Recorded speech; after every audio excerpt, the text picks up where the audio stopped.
Voilà, il est 17 heures passées de 5 minutes, donc il est temps de reprendre le cours de nos activités. Donc nous allons maintenant recevoir sous la présidence de Jean Delmont la session 4 sur les enjeux socio-économiques dans les pays du Sud, en santé en entreprise, et que Jean Delmont va introduire. Merci de vous asseoir et puis d'être attentif à cette session qui a été un peu tronquée, mais qui est néanmoins très intéressante. Et donc, je laisse la parole à Jean Delmont. Merci Jean-Marie. Donc, j'ai le plaisir et l'honneur de vous présenter le docteur Assogba Guindoun Ubald, qui est médecin néphrologue et qui partage son activité entre la Pitié-Salpêtrière à Paris et au Bénin, à Cotonou. Il a introduit, surtout développé les systèmes de dialyse au niveau à la fois public et à la fois dans une clinique. Mais il va vous parler d'un sujet un peu externe qui s'appelle « Santé en entreprise, enjeux socio-économiques dans les pays du Sud ».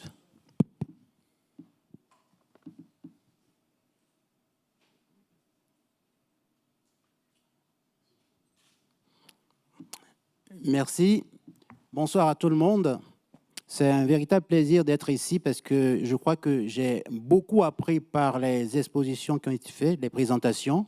J'ai eu beaucoup d'outils qui me sont donnés pour essayer de construire un certain nombre de choses en système de santé au Bénin. Je suis néphrologue. Vous me posez la question, qu'est-ce qu'il fait ici, ce néphrologue?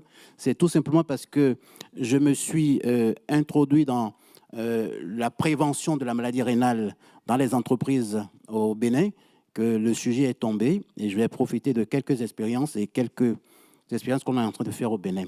Donc, le sujet que vous voyez, le sujet santé en entreprise, enjeux socio-économiques dans les pays du Sud.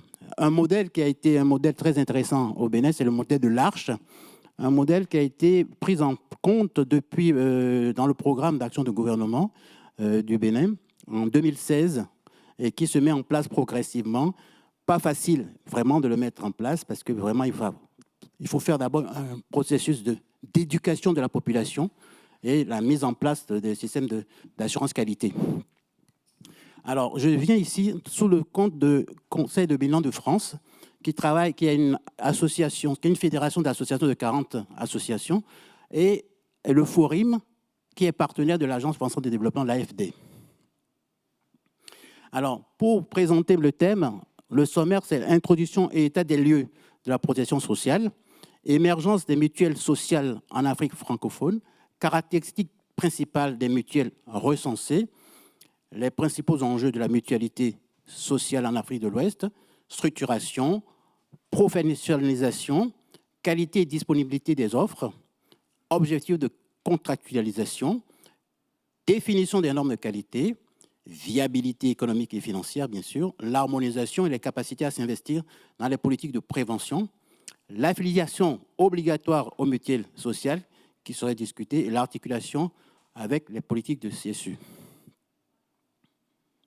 Ensuite, il y aura la mutualisation sociale au Bénin, c'est-à-dire quelles sont les mesures prises dans les conditions de gouvernement, programme d'action du gouvernement, l'ARCHE, qui est l'assurance pour le renforcement du capital humain, sa mise en place, l'assurance qualité dans les entreprises, et aussi qu'est-ce que l'AFD, l'Agence française de développement, avec le FORIM et le CBF, ont mis en place au travers des coopératives mises en place dans les associations, pas les associations au Bénin. On va montrer l'exemple au Bénin. Alors, l'état des lieux de la protection sociale. On a un contexte mondial très particulier. Selon l'OMS, environ 40% de la population mondiale n'a pas de protection sociale. Près d'1 milliard de personnes à travers le monde n'ont pas accès aux services de santé de base et près de 100 millions de personnes basculent chaque année dans l'extrême pauvreté en payant les soins de santé dont elles ont besoin.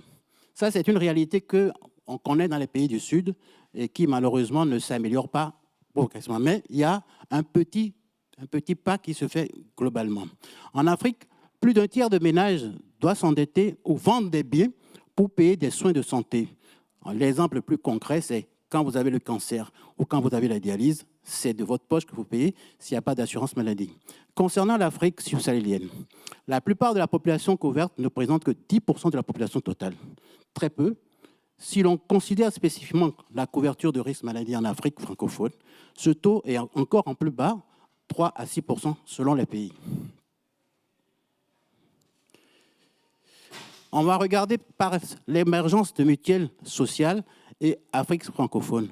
Je parle ici de mutuelles parce qu'il y a une grande confusion entre mutuelle et assurance maladie. Aujourd'hui, quand on parle d'assurance maladie, ce n'est qu'un produit, et en grande majorité, ce n'est que des mutuelles d'ailleurs dans ces pays-là, parce qu'on n'a pas encore bien défini ce qu'est la mutuelle, ce qu'est l'assurance, et souvent c'est un produit d'appel pour les assurances. Ce n'est pas quelque chose qui est pris comme en tant que tel pour pouvoir développer correctement. On dit, je vous vends une assurance de voiture, mais je vous fais un produit d'appel pour la maladie. Vous voyez, c'est très délicat. Alors, les assurances volontaires se sont développées dans les années 90 à travers la création des mutuelles de santé pour la société civile, les ONG et parfois l'État, par ses agents. Le Bureau international du travail a lancé en 1997 jusqu'en 2003 une vaste étude de recensement des mutuelles de santé en Afrique de l'Ouest et du Centre. Vous voyez dans ce tableau les pays qui ont donné quelques données: Bénin, Burkina, Cameroun. Au Bénin, vous avez 56 mutuelles. Et ça, je parle des données de 2003. On n'a pas, je n'ai pas beaucoup trouvé de données jusqu'à nouvel ordre, mais ça évolue quand même. Et on a trouvé au total sur ces pays 622 mutuelles ou assurances selon les conventions. Alors, quelles sont les caractéristiques principales de ces mutuelles recensées? Le nom des bénéficiaires de mutuelles fonctionnelles. Ah, attendez, je pense que... Le nom des bénéficiaires de mutuelles fonctionnelles était aux environs de 1 700 000. Et dans la majorité de ces mutuelles fonctionnelles, l'adhésion est volontaire 9 fois sur 10. 74,9% d'entre eux vont payer un droit d'entrée, soit individuel, soit familial, selon le mode d'adhésion. Le système de cotisation sont assez disparates en tout cas. 60% des adhésions utilisent le forfait soit individuel ou sollicitaire familial, comprenant à peu près monsieur, madame et 2 ou 3 enfants maximum. La modulation selon les ressources ou la taille des familles est appliquée dans un peu plus de tiers de cas. Quels sont les principaux enjeux de cette mutualisation sociale? Structuration, professionnalisation, qualité et disponibilité de l'offre de soins, viabilité économique et financière, l'harmonisation, affiliation obligatoire, la promotion de la santé communautaire et l'articulation autour de la couverture sociale universelle. Quelle structuration dans ce mouvement mutualiste? Les enjeux de structuration des mutuelles sont au cœur de la capacité du mouvement mutualiste à assurer de façon équilibrée et pérenne ces différentes fonctions. La structuration doit répondre à la fois aux enjeux de reconnaissance par le pouvoir public, ensuite aux enjeux de proximité. Et quand je parle des enjeux de reconnaissance de pouvoir public, c'est comment bénéficier d'un cadre législatif et déclaré par certains ministères. Au Bénin, par exemple, c'est le ministère de la Santé, le ministère de cadre de vie et de l'Intérieur. Donc, si l'État, par toute cette structure ministérielle, ne s'y implique pas, c'est toujours difficile de trouver une application pour ces mutuelles. Donc, l'enjeu de proximité aussi est très important pour assurer un développement de l'enrôlement des bénéficiaires. Aux enjeux d'équilibre financier, comme vous le savez, pour l'assurer, il faut un positionnement adéquat en lien avec sa nécessaire professionnalisation et assurer un développement stratégique. Aux enjeux d'une plus grande dispersion de risques couverts nécessaires pour assurer la prise en charge d'un paquet de soins élargis. Et ça, c'est toujours très délicat parce qu'au fur et à mesure qu'on constitue ce paquet de soins, il y a de grandes difficultés entre l'État, l'entreprise et les assureurs. Il y aura aussi aux enjeux d'influence en soutient la légitimité des assurances et mutuelles dans ses fonctions de conventionnement avec l'offre de soins et plaidoyer à des échelles permettant d'accompagner l'articulation de ces assurances mutuelles avec le pouvoir public. La professionnalisation des mouvements.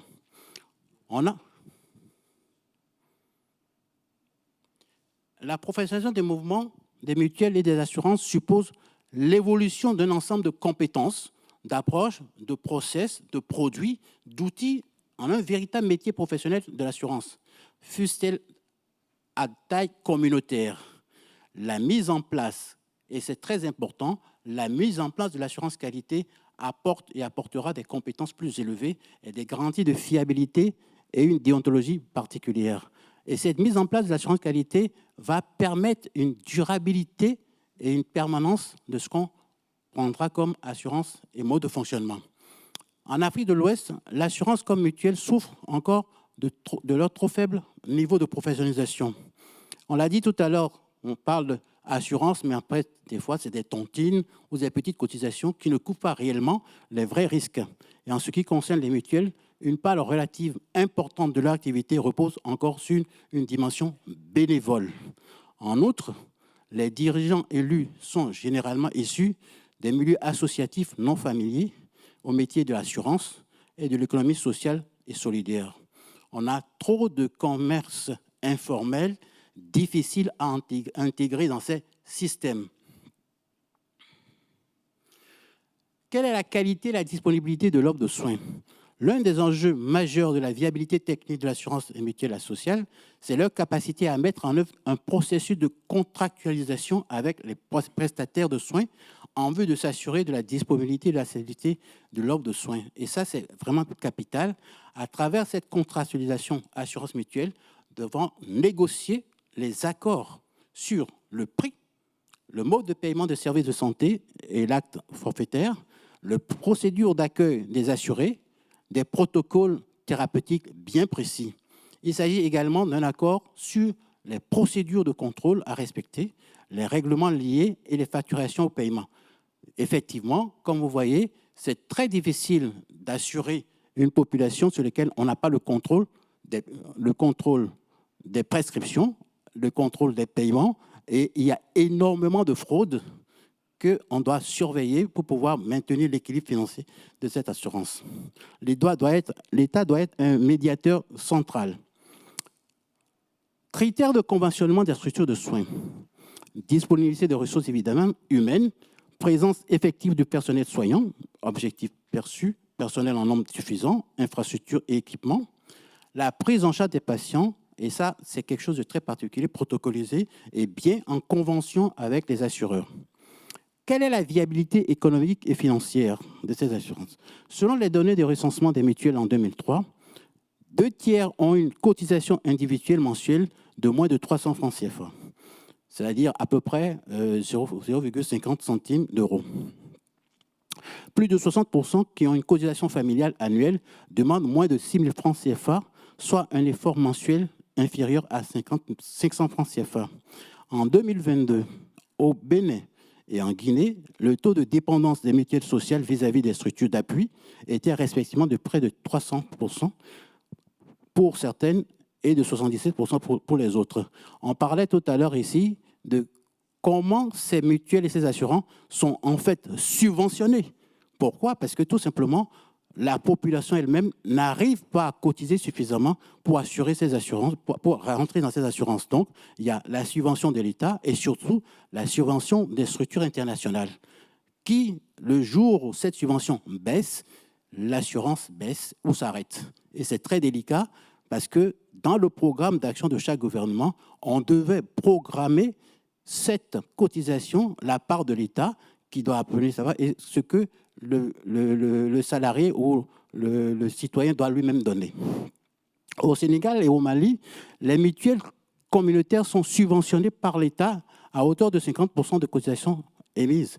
De plus de 80% des mutuelles de santé disposent de moins de 500 bénéficiaires contributifs, ministère du Développement et communautaire et l'équipe sociale territoriale en 2020. Ça, c'est les données.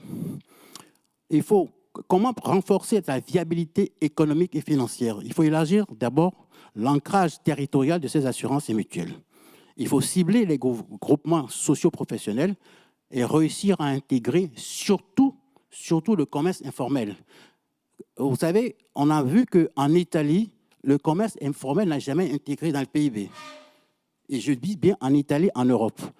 En Afrique, 90% des entreprises, en fait, on va dire entre guillemets des entreprises, c'est de l'informel. Un informel dans lequel on ne sait pas vraiment comment c'est structuré. C'est pour vous dire que même ce commerce informel n'a pas une structuration bancaire. L'argent reste auprès de ceux qui font ce commerce ou dans un groupuscule, et cet argent n'est jamais recensé au niveau de l'État ni au niveau bancaire. Il faut développer l'outil, obtenir l'adhésion obligatoire, à défaut l'adhésion automatique par décret d'État. Il faut développer des ressources alternatives au financement par la cotisation. La création d'activités génératrices de revenus, la participation aux activités de promotion et de santé communautaire reste indispensable pour renforcer cette viabilité. Il faut évidemment harmoniser. Je disais tout à l'heure que la plupart des assurances proposées sont des produits d'appel. Ce n'est pas vraiment des vrais produits. On vend un produit d'assurance maladie, de voiture ou d'assurance de maison, et quelque part, on dit, bon, écoutez, on va proposer quelque chose pour la couverture sociale, sanitaire. Alors donc, c'est vraiment des produits d'appel, et il faut transformer cette vision de produits d'appel en une véritable structuration d'assurance santé. Les assurances et mutuelles ont à ce jour développé une diversité d'approches en matière de paquets de services, de niveau de cotisation et d'organisation technique. Dans la perspective de la mise en place de CSU, au RAVIB au Bénin, la bonne pratique de mouvement mutualiste, les bonnes pratiques doivent être documentées, enrichies et valorisées pour construire une vision convergente et uniformisée du développement des mutuelles et assurances capables de s'intégrer harmonieusement dans un dispositif technique de haute technicité. Mais comme vous le voyez, ceci nécessite un travail coordonné par l'État et les grands groupes d'assurance et mutuelles sur le plan national. Quelles sont les capacités à s'investir dans cette politique de prévention? Comme on dit toujours, il vaut mieux prévenir que guérir. Et je vous donne un simple exemple pourquoi il vaut mieux prévenir que guérir. Dans la prise en charge de l'insuffisance rénale terminale, quand on est en dialyse au Bénin, c'est 10 millions de francs CFA, c'est-à-dire 15 000 euros par année. Alors que vous savez que le SMIC est à 74 euros. Donc, personne ne peut prendre en charge cela. Mais quand ça arrive, alors on commence à vendre la maison, on appauvrit la famille, mais les gens meurent quand même parce que la prise en charge au long cours ne peut pas se faire.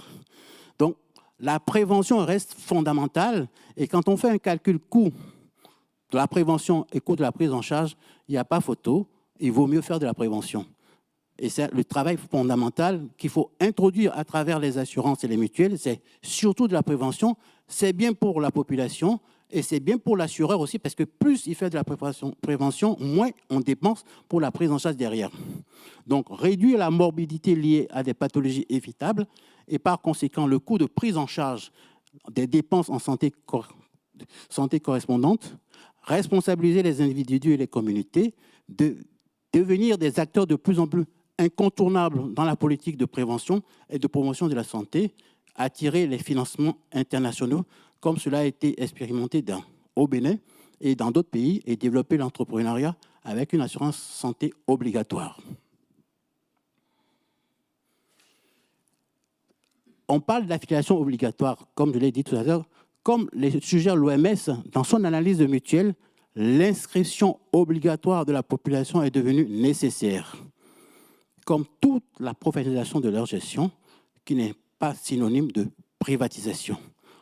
L'inscription obligatoire et la professionnalisation ne peuvent être réalisées efficacement que si les États africains s'engagent à prendre au sérieux la santé des citoyens en augmentant le subventionnement, comme l'a fait au Rwanda, le financement public du système de santé et en subventionnant durablement la cotisation des membres. C'est ce que je disais tout à l'heure, c'est qu'on ne peut réussir ce processus, ne serait-ce que dans les 10, 20 premières années, que dans une subvention claire par l'État et des organismes internationaux, sinon on ne réussira jamais. L'expérience le montre déjà. Ce ne sera pas seulement un produit d'appel d'assurance, mais un vrai produit où l'État s'engage, où la population adhère massivement.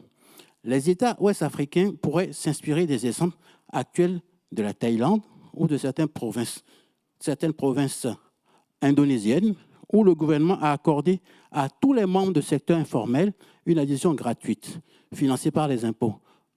Dans certains pays d'Afrique d'ailleurs, ils sont en train d'expérimenter cela, mais grâce à des subventions internationales. Il faut une articulation avec les couvertures sanitaires universelles. On a vu des cas au Mali, au Sénégal, au Burkina et au Niger, où l'État vraiment s'implique, bien sûr s'implique par le produit des impôts, l'État s'implique par des aides internationaux. Et au Bénin, on a un modèle intéressant qui est l'Arche. Je vous donne une comparaison de couverture sociale en Afrique de l'Ouest, où vous avez vu le Bénin, où on a le RAVIV qui est dans l'Arche, dans le système salarié privé, l'assurance privée, les fonctionnaires et les agents d'État, le Burkina, la Côte d'Ivoire, Guinée-Bissau, Mali, Niger, Sénégal, Togo, où chacun a une certaine diversité de prise en charge, où l'État s'implique et où les privés aussi s'impliquent. Les cotisations sont diverses, étudiées par l'État pour savoir comment s'engagent les assureurs et combien cotisent. Et on essaie d'inclure chez ces salariés ou dans la population la famille, qu'il faut définir d'abord le nombre de membres qui rentrent dans cette famille. On va maintenant rentrer dans une situation particulière où je vais parler du Bénin, puisque c'est une expérience qui est très intéressante, où, ce n'est pas la première d'ailleurs, mais au moins ça vaut la peine d'en parler. La situation au Bénin où il y a un programme d'action de gouvernement qui est mis en place et qui s'appelle l'Arche depuis 2016. C'est un projet phare, et l'Arche, c'est l'assurance pour le renforcement du capital humain. C'est un outil fondamental pour l'arrimage aux objectifs d'ODD 3 de l'OMS. Qu'est-ce que comprend l'Arche? Il y a la couverture santé universelle, il y a l'amélioration de la qualité des soins et des services de santé au profit du plus grand nombre de la population, il y a la création ou l'amélioration par le gouvernement des secteurs de santé et l'assurance et financement équitable de la santé.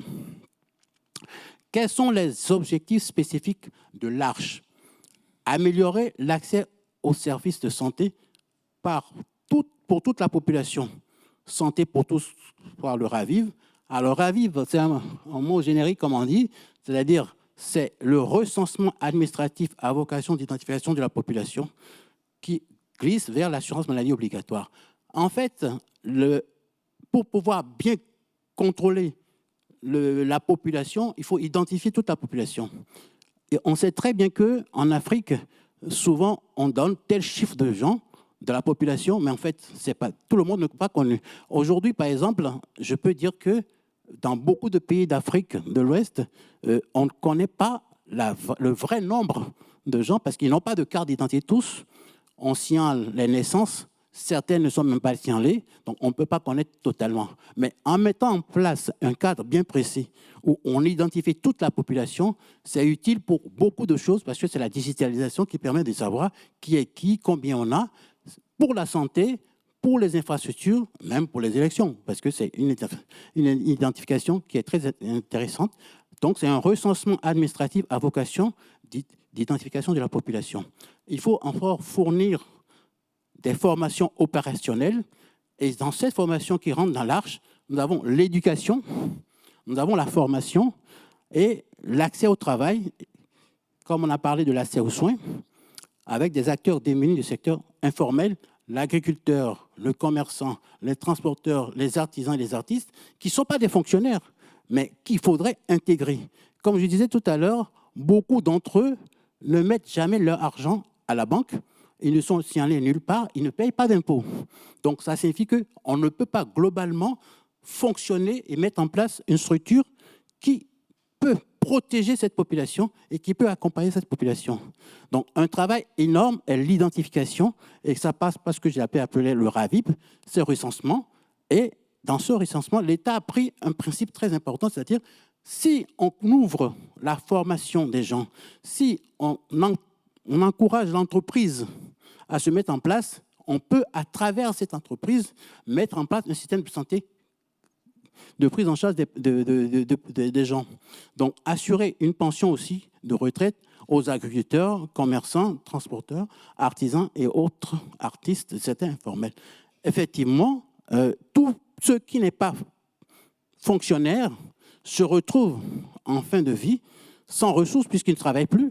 Et s'ils n'ont pas mis en place quelque chose, ils se retrouvent à être pris en charge par la famille. Et souvent, la famille, de plus en plus, délaisse les gens.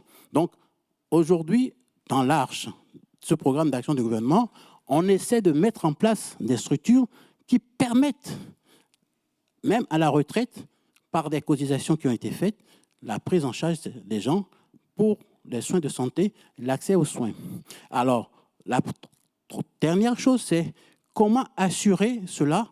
Il faudrait d'abord faire des microcrédits pour pouvoir créer des entreprises, parce que à divers niveaux, lorsque les gens ont un travail, on peut leur proposer d'un côté d'avoir une cotisation pour l'accès aux soins et de l'autre côté prévoir aussi la retraite.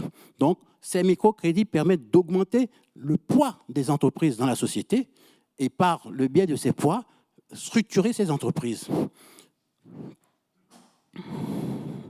Donc, l'Arche, comme je l'avais dit, comprend l'assurance maladie, l'assurance retraite, le droit à la formation et le droit à la mise en place d'entreprises par le biais des microcrédits. Tout ça fait partie des outils qu'on développe. Pourquoi? Parce que, comme vous l'avez vu dans l'Arche, c'est le développement, la préservation du capital humain.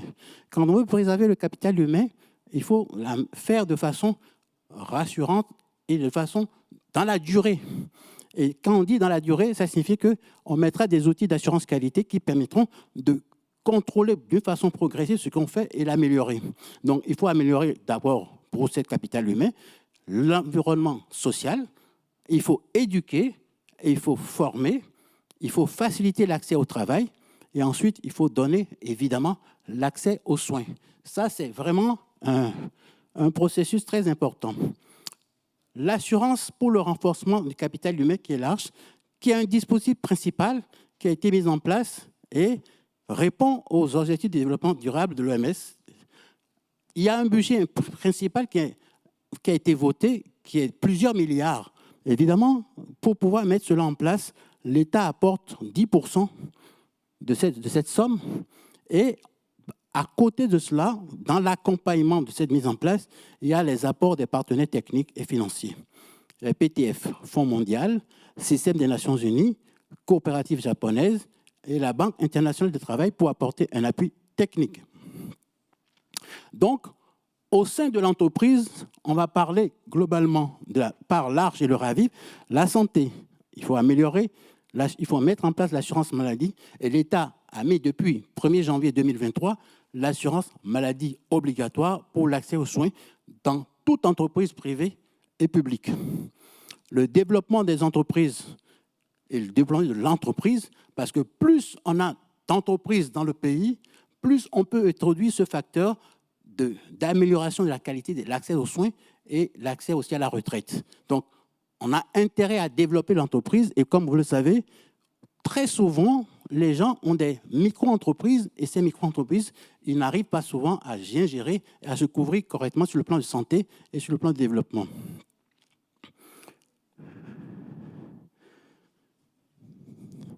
Pourquoi mettre en place une démarche d'assurance qualité? On doit capitaliser le savoir-faire organisationnel. On doit satisfaire ses besoins.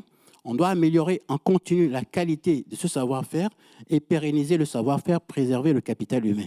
Alors, vous connaissez peut-être la boucle d'amélioration continue, c'est-à-dire il faut prévoir, il faut faire, il faut vérifier, il faut rétroagir et comme ça, on a une durabilité de l'action faite avec les audits. Ensuite, je vais vous présenter deux exemples. Ici, c'est un exemple qui est un développement d'entreprise par le biais des associations. Et vous avez l'AFD, c'est-à-dire l'Agence française de développement, le FORIM, le CBF, qui est une organisation de Béninois de France, qui joue un rôle dans ce développement durable et de la santé sur le territoire. Donc, Pour le Forum, c'est un forum des organisations de solidarité internationale issues des migrants. À travers des micro-projets et les méso-projets reçus par le Forum et financés par l'AFD, plusieurs associations des pays du Sud reçoivent des subventions et sont accompagnées par le Conseil des bilans de France pour la mise en place d'entreprises, coopératives, ONG. Le principe est simple, c'est objectif de développement durable, la mise en place au sein de ces entreprises et coopératives, une assurance maladie obligatoire, comme au Bénin depuis le 1er janvier 2023, c'est obligatoire. Et il faut faire le suivi, le CBF accompagne, monte le projet et ensuite fait le suivi jusqu'à la fin du projet qui doit avoir une durabilité. Et à la fin du projet, le Conseil des bilans de France fait un rapport à remettre au Forum et à l'AFD parce que celui qui donne l'argent va vérifier ce qu'on a fait avec. Alors, un exemple que vous voyez, c'est la structuration les structures d'accompagnement coopérative de Germe, qui est un ONG et qui a ses usines. Il y a l'employabilité des jeunes et la mise en marché des produits de l'agroécologique. C'est la fabrication de riz étuvé. Ensuite, je donne bien l'exemple parce que vous avez un projet qui est fait. Le projet est avisé d'accompagner les jeunes femmes dans un entrepreneuriat de coopérative. L'AFD, le Forum, finance, le CBF forme et accompagne les gens. On crée du travail par ces coopératives et ces coopératives vont avoir un travail durable dans lequel on introduit pendant leur travail, dans leur salaire, l'assurance maladie obligatoire, la retraite et tout et tout. Alors, sur cet exemple que vous voyez, c'est la fabrication du riz. C'est-à-dire qu'il y a des jeunes qui veulent fabriquer du riz. Ils achètent le paddy, mais pour la fabrication, on forme des femmes, parce que l'objectif est de former des jeunes femmes qui sont des cellules de la famille, de la société, et elles doivent avoir des revenus permanents, parce que la plupart des gens, la plupart de ces femmes, malheureusement, recevaient avant de l'argent, ou elles ne travaillaient pas, ou elles recevaient l'argent de leur mari, et ce qui ne vient pas régulièrement. Elles sont les cellules de la famille. Donc, on fait le riz. On va être obligé de... Oui, j'ai pratiquement fini. Merci. Première chose, elle fabrique le riz et des coques de riz, on fait des engrais, des briques et de la nourriture pour pisciculture. Ça crée du travail avec possibilité d'avoir des revenus. Ensuite, l'assurance maladie obligatoire. Deuxième, c'est les recycleries. J'ai bien apprécié déjà les recycleries qui ont été faites au Népal. C'est pratiquement la même chose. C'est le même projet, un méso-projet qui est à Porte-Novo avec coopératifs formés.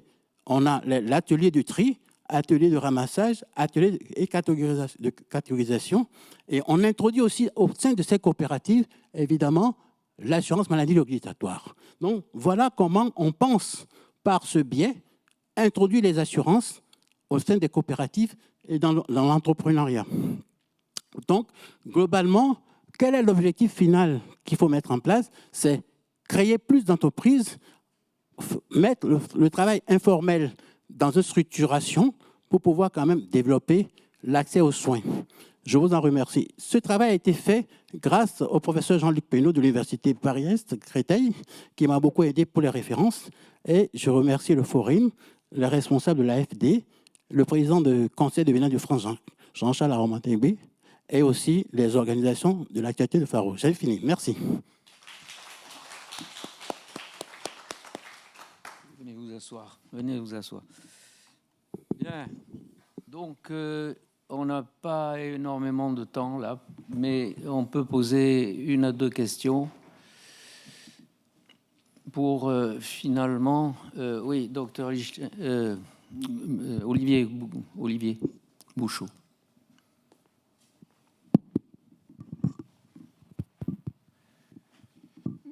Merci pour votre présentation qui est originale, surtout pour nous cliniciens qui sont un petit peu loin de cette dimension-là. J'ai été très intéressé que dans le modèle que vous proposiez, le microcrédit soit intégré à cette espèce de package protection sociale. Mais qu'est-ce qui est prévu pour accompagner le microcrédit? Parce que autant l'assurance maladie, l'assurance retraite, c'est des choses qui sont assez structurées, qui sont maîtrisées administrativement. Autant le microcrédit, en général, c'est géré par des associations. Donc, comment intégrer deux cultures différentes dans la même enveloppe, si je puis dire? Je peux répondre en même temps. Oui, effectivement. Quel est le rôle des microcrédits? comme vous savez, dans la société, lorsque l'entrepreneuriat n'existe pas, on ne peut pas structurer la population. Les gens, tous sont en quête d'un travail pour avoir des revenus. Or, le fait de faire des microcrédits, soit personnels, soit à des coopératives, permet d'introduire et d'accompagner ces personnes qui rentrent dans la structuration de la société. Par exemple, vous voyez bien que quand on crée une coopérative, tout de suite, l'agence d'emploi, de Pôle emploi, amène ses experts pour conseiller comment faire pour d'abord, bien faire, avoir l'assurance, parce que le RAVIV devient obligatoire lorsqu'on devient officiel. Et ce RAVIV, c'est l'assurance obligatoire, le recensement et l'assurance maladie obligatoire. Une fois qu'on rentre et que l'État vous accompagne, vous êtes systématiquement dans un système, on sait que directement, vous aurez l'assurance maladie obligatoire et que vous allez cotiser en même temps pour la retraite. C'est comme ici à la Sécurité sociale où on cotise, on fait les prélèvements de tout genre. Donc, c'est le modèle qui est fait. En créant plus d'entreprises, on introduit dans ces entreprises par l'accompagnement de Pôle emploi l'assurance maladie, l'assurance retraite et tout le reste, et aussi les formations continues. Donc, c'est très important que ce soit visible dans ce que l'État appelle le nombre de populations entrant dans le package de prise en charge et de l'accès aux soins et en même de la protection sociale. Oui. Je crois que le professeur Coulot voulait aussi parler. Comment finance-t-on finalement? Qui finance ces microcrédits? Voilà. Alors, non. Le financement est fait par l'État. Enfin, l'État a confié à des structures ce financement de microcrédit. Et il faut avoir les conditions de rentrer dans ce microcrédit. Et quand on rentre dans ce microcrédit, on vous met en fait les outils d'accompagnement et surtout la durabilité de l'entreprise que vous créez. Parce qu'on ne va pas vous donner l'argent pour que vous dépensiez et que ça finisse 2 mois, 3 mois après. Et pour cela, ces 6 premiers mois ou la première année, vous êtes accompagné par le Pôle emploi qui a des experts qui vous montrent comment faire, qui vous forment et qui vous accompagnent pendant plusieurs mois ou plusieurs années même s'il le faut. Et comme ça, on est sûr de la durabilité de ce qui est fait et on sait où vous allez puisqu'il y aura des accompagnateurs pour vous amener jusqu'au terminus. C'est comme ce qu'on faisait par rapport au Conseil de bilan de France avec le Conseil de bilan de France. Nous accompagnons les associations qui proposent de faire des coopératives. Nous regardons leurs projets, nous les accompagnons, nous leur donnons tout ce qu'il y a comme expertise pour réussir. Et à la fin du projet, si c'est 1 an, 2 ans, 3 ans, on fait le rapport pour voir comment ça a été fait. Ce rapport est remis au Forum, puis à l'AFD, qui est quand même 70% de bailleurs de fonds de ces projets. Mais il faudrait que ces projets soient dans une durabilité, parce qu'il faut que ce soit durable. Deuxième chose, il faut que ça soit concentré sur les femmes surtout, parce que ça reste les secteurs, les personnes essentielles de la société. Bien. Autre question, s'il vous plaît. Merci beaucoup. Moi, c'est Baba Sangaré, ministre de la Femme, de la Famille et de l'Enfant en Côte d'Ivoire. Je voudrais vous remercier parce qu'en Côte d'Ivoire également, on a le même modèle. Nous avons un souci actuellement, c'est qu'il faut pérenniser les actions. Est-ce qu'aujourd'hui, vous, chez vous, en termes de protection sociale, vous avez une idée des besoins spécifiques des populations cibles en fonction de leurs revenus? Parce que c'est ce qui est la difficulté actuellement en Côte d'Ivoire. On a lancé le modèle, les gens n'arrivent plus à cotiser, l'État est obligé de solliciter les partenaires, alors que nous voulons pérenniser nos interventions dans le temps. Est-ce que chez vous, au Bénin, il y a un modèle pour qu'on puisse s'inspirer? Je vous remercie. Alors, pour répondre à votre question, c'est-à-dire que lorsque l'État veut accompagner une entreprise et donne le microcrédit, il faut que ce produit, c'est-à-dire l'entreprise, soit dans le programme d'action du gouvernement. Parce qu'il y a un budget qui est mis en place pour cette action-là. Vous n'allez pas faire ce que vous voulez tout simplement, mais vous faites ce dans quoi l'État peut vous accompagner parce que c'est dans le programme d'action du gouvernement. Et en ce moment, on déclenche tout. Le pôle d'emploi avec ses experts qui voient comment vous devez évoluer, qui vous enseignent ce qu'il faut faire, et vous rentrez dans l'économie du pays. En rentrant dans l'économie du pays, on peut ainsi rendre au long terme votre travail et vous accompagner pour voir vos revenus. Et en même temps, on met en structuration tout, parce que la cotisation, ça sort de vos revenus. Or, vos revenus, c'est parce qu'on vous a formé dans une entreprise et on sait que le produit que vous vendez, on va l'acheter pour le vendre ailleurs. C'est-à-dire, regardez par exemple une dame qui fabrique, qui fait de l'acajou. On sait qu'une fois qu'elle a produit cela, on l'achète et on le vend. Et elle a ses revenus déjà calculés. Il y a une programmation étape par étape, par exemple sur 1 an, sur 2 ans, pour voir effectivement. C'est-à-dire, on ne la lance pas sur le marché à faire n'importe quoi.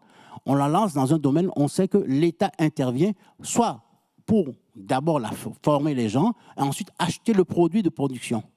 Que ce soit de l'orange, que ce soit de l'acajou, que ce soit de l'arachide, on sait que vous rentrez dans quelque chose où l'État cherche à faire son programme d'action du gouvernement. Donc, ce n'est pas vraiment au hasard qu'on vous a lancé dans l'entreprise et on vous accompagne parce qu'on sait où vous allez. Docteur Lichtenberger.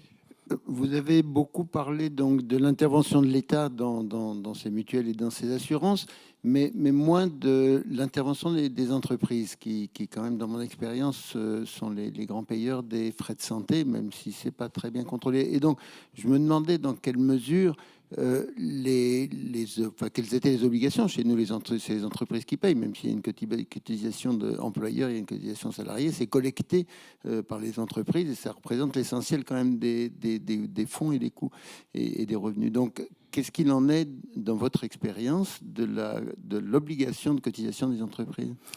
Alors, c'est très intéressant parce que quand vous regardez la structuration de l'économie du pays, le fonctionnaire, l'État, ce n'est pas grand-chose. Ça dépasse à peine 10-20%. Donc, l'État ne peut compter que sur les entreprises. Mais dans le programme d'action du gouvernement, il faut que les entreprises se développent.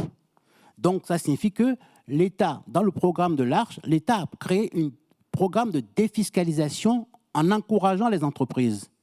Mais dans ce programme de défiscalisation, d'encouragement des entreprises, il y a un gros investissement que les entreprises vont faire. Et dans ce travail, on impose pratiquement certaines choses. On vous donne une défiscalisation, vous accompagnez vous-même, mais vous allez payer l'assurance maladie obligatoire et on sait dans quelle caisse ça sert et à quoi ça sert.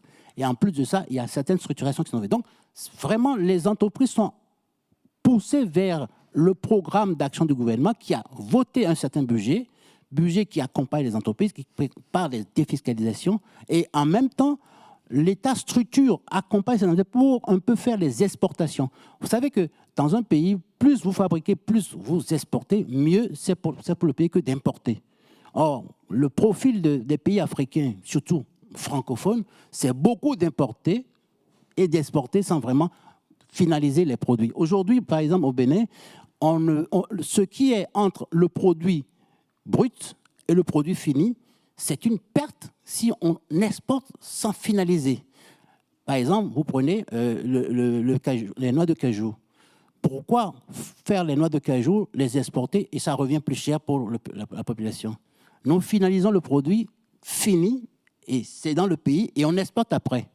Il y a une plus-value qui est gagnée sur le territoire. Et c'est ainsi pour plusieurs produits, l'ananas et tout le reste. Donc l'État organise en fait l'entreprise, comment les entreprises doivent fonctionner pour qu'il y ait des ressources financières pour valoriser un certain nombre de choses dans l'exportation, dans la mise en place de l'assurance maladie obligatoire. Ah oui, c'est obligatoire. Toutes les entreprises sont déclarées et tous les salariés privés sont déclarés. D'autant plus que c'est presque 80% de l'économie du pays, c'est l'entreprise. L'État ne fait que 10% seulement. Nous allons remercier le docteur Assogba Guindoun pour son intervention particulièrement intéressante.